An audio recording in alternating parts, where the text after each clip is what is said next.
एक कमरा सिर्फ 15 स्क्वायर फुट का, और उस छोटे से कमरे में रजिस्टर है 80 voters. House number 35 single bedroom का घर है, 80 वोटर रह रहे हैं उसमें। जी हाँ, 80 लोग एक ही एड्रेस पर।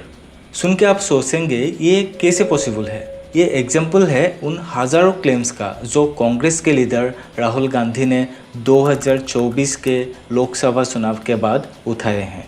उनका कहना है कि लाखों वोट चुरा लिए गए हैं, वोटर लिस्ट मैनिपुलेट हुई और इसकी वजह से इलेक्शन के नतीजा बदल गए। मोदी रिटर्न्स। लेकिन इलेक्शन कमीशन का कहना है कि ये सब गलत है, झूठा है और फॉल्स एंड एब्सर्ड है। तो आखिर असली सच क्या है? The vote chori showdown between Rahul Gandhi and the Election Commission is escalating now. Rahul Gandhi is all set to hit the streets yet again, this time for voters' right. Voter list में हेरफेर के आरोपों को लेकर supreme court में जनहित याचिका यानी PIL दायर हुई है। These are all the people who have voted multiple times in Karnataka. क्या भारत की डेमोक्रेसी सच में खतरे में है? क्या 2024 के लोकसभा इलेक्शंस में सच में वोट चोरी हुई है, या ये सिर्फ पॉलिटिकल ड्रामा है जो इलेक्शन के बाद हर बार चलता है? राहुल गांधी ने ECI यानी कि इलेक्शन कमीशन ऑफ इंडिया पर जो आरोप लगाए हैं, क्या वो ट्रू है या बस एलिगेशंस है? आज के वीडियो में हम इन सवालों का जवाब देने की कोशिश करेंगे। आपको मिलेगा हर तरफ से सच, रिसर्च, लॉजिक और ग्राउंड रियलिटी। लेकिन सबसे पहले आपको ये जानना होगा कि राहुल गांधी के वोट चोरी के एलिगेशंस क्या है। इलेक्शन कमीशन ने इन एलिगेशंस पर क्या जवाब दिया? सरकार और बीजेपी का क्या कहना है? इंडिपेंडेंट मीडिया ने ग्राउंड पर रिसर्च करके क्या पाया? क्या हमारी इलेक्टोरल प्रोसेस इतनी क्लीन है जितना दिखाया जाता है? और सबसे इम्पोर्टेंट क्वेश्चन, अगर फ्रॉड हुआ है तो इसका सॉल्यूशन क्या हो सकता है? लेकिन वीडियो शुरू होने से पहले आपको एक रिक्वेस्ट है, अगर आपने अभी तक इस चैनल को सब्सक्राइब नहीं किया है तो सब्सक्राइब कर ले और इसके साथ साथ इस वीडियो को लाइक करें, क्योंकि ये तो आपके लिए फ्री है, लेकिन आपके एक लाइक से हमें और ज़्यादा वीडियोस बनाने के लिए इंस्पिरेशन मिलते हैं। तो सबसे पहला सवाल, राहुल गांधी का एलिगेशंस क्या है? राहुल गांधी ने 7 अगस्त 2025 को बेंगलुरु में वोट अधिकार रैली के स्टेज से एक डिटेल रिपोर्ट दिखाते हुए कहा कि महादेवपुरा असेंबली में वोटर रोल्स में 1 लाख से भी ज़्यादा फर्जी एंट्रीज हुए हैं।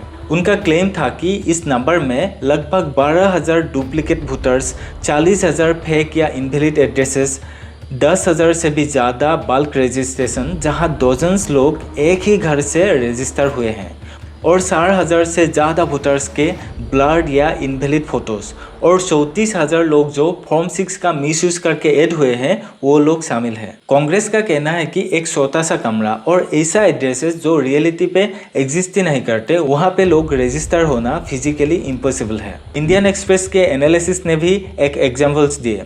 महादेवपुरा के एक बिल्डिंग में जिसकी टोटल साइज एक छोटा सा शॉप रूम के बराबर थी, और वहाँ पे 80 रजिस्टर्स वोटर्स थे।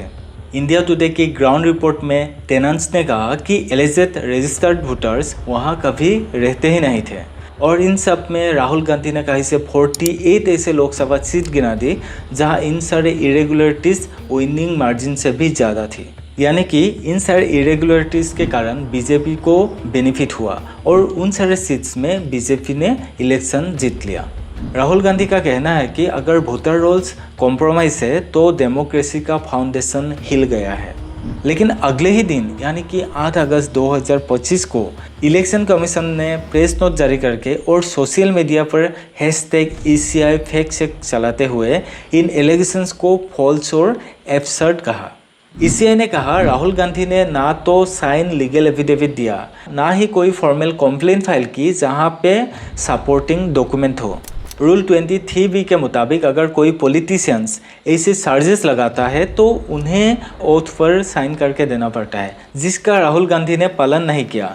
इलेक्शन कमीशन ने यह भी बताया कि वोटर लिस्ट का रिविजन्स हर साल होता है। नए वोटर्स ऐड होते हैं फॉर्म 6 से, पुराने या गलत एंट्रीज डिलीट होते हैं फॉर्म 7 से, और वेरिफिकेशंस बूथ लेवल ऑफिसर्स से लेकर स्टेट इलेक्शन ऑफिसर्स तक होता है। उन्होंने एक एग्जाम्पल डिबंक किया जिसमें एक वोटर शकुन रानी को एलिजेडली 2 जगह वोट करने का बताया गया था, लेकिन उन्होंने खुद मीडिया में आके कहा कि उन्होंने सिर्फ एक ही वोट दिया है। नहीं, मैं कुछ नहीं जानती हूँ, मैंने सिर्फ एक बार ही वोट किया है। ECI का कहना है कि वोटर लिस्ट के टेक्निकल फॉर्मेट को इंटेंशनली नॉन मशीन रीडेबल रखा जाता है, यानी कि PDF में रखा जाता है ताकि डाटा स्क्रैपिंग और प्राइवेसी ब्रीच ना हो। और अगर किसी पार्टी को ऑब्जेक्शंस है तो उसके लिए इलेक्शन पिटीशन का लीगल प्रोसेस अवेलेबल है, जो कांग्रेस ने अपनाया ही नहीं है। राहुल गांधी और ECI इन दोनों पार्टी के एलिगेशंस के बाद गवर्नमेंट और BJP ने भी उसके ऊपर जवाब दिया। BJP IT सेल के चीफ अमित मालविया ने कहा कि अगर प्रूफ है तो ECI या कोर्ट में दो, रिलीज में स्टैंड क्यों। असम के CM हिमंत बिश्व शर्मा ने इसे कांग्रेस का हार एक्सेप्ट नहीं करने का बहाना बताया। कई यूनियन मिनिस्टर्स का कहना है कि राहुल गांधी खुद चीफ इलेक्शन कमिश्नर के सिलेक्शन पैनल का हिस्सा है, तो अपने ही रिकमेंड की हुई इंस्टीट्यूशन को बार बार टारगेट करना कॉन्ट्राडिक्शन है। BJP का ये आर्गुमेंट है कि उनके जीत के पीछे वुमेन और यूथ का सपोर्ट था, ना कि किसी तरह का वोटर लिस्ट मैनिपुलेशन। तो अभी ये सवाल भी उठता है, क्या ये सारे एलिगेशंस सच है या इलेक्शन के बाद का blame game. Independent media investigations ने इस कहानी को एक ग्रे एरिया बना दिया। इंडिया टुडे की फील्ड इन्वेस्टिगेशंस में महादेवपुरा के एक एड्रेस पर 50 से 60 रजिस्टर्ड वोटर्स मिले, जबकि वहाँ सिर्फ एक छोटा सा फ्लैट था जहाँ करेंट टेनेंट भी नए थे। कई केसेस में पुराने टेनेंट्स के नाम वोटर लिस्ट से डिलीट नहीं हुए थे। रिपोर्टर्स की कलेक्टिव एनालिसिस में बिहार UP बॉर्डर के कुछ कॉन्स्टिट्यूएंसीज में 5000 से ज़्यादा पार्शियल या एग्जैक्ट डुप्लीकेट वोटर्स मिले। इंडियन एक्सप्रेस के डाटा एनालिसिस कहता है कि महादेवपुरा की इलेक्टोरेट 2008 में लगभग 2.75 लाख थी, जो 2024 तक 6.6 लाख हो गई, यानी 140% का जंप। जबकि बेंगलोर सेंट्रल का दूसरे सेगमेंट में ये ग्रोथ सिर्फ 25% के आसपास थी। ECI के अपने गाइडलाइन के मुताबिक अगर ईयरली इलेक्टोरेट ग्रोथ 4% से ज़्यादा हो तो ऑटोमेटिक रिव्यू होना चाहिए, पर महादेवपुरा में 2023-24 में ये ग्रोथ 8.54% थी और फिर भी रिव्यू का कोई रिकॉर्ड नहीं मिला। फ्रेंड्स, हर साल वोटर रूल्स को रिवाइज किया जाता है यूजिंग फॉर्म 6 जो नए वोटर्स के लिए होता है, और फॉर्म 7 जो वोटर्स को डिलीट करने के लिए होता है। Booth level officers, state elections officers तक वेरिफिकेशंस होता है, और ECI के मुताबिक प्राइवेसी रीजंस के वजह से ये रोल्स मशीन रीडेबल फॉर्मेट में पब्लिक के लिए खुला नहीं रखा जाते। इस सिस्टम का मकसद इलेक्शन को ट्रांसपेरेंट और अकाउंटेबल बनाना है, लेकिन रैपिड अर्बन माइग्रेशन और डाटा मैनेजमेंट चैलेंजेस के वजह से कभी कभी एरर्स हो जाते हैं। लेकिन वोटर्स की रेस्पॉन्सिबिलिटी भी है कि वो अपनी डिटेल्स को टाइम टू टाइम वेरीफाई और अपडेट करें।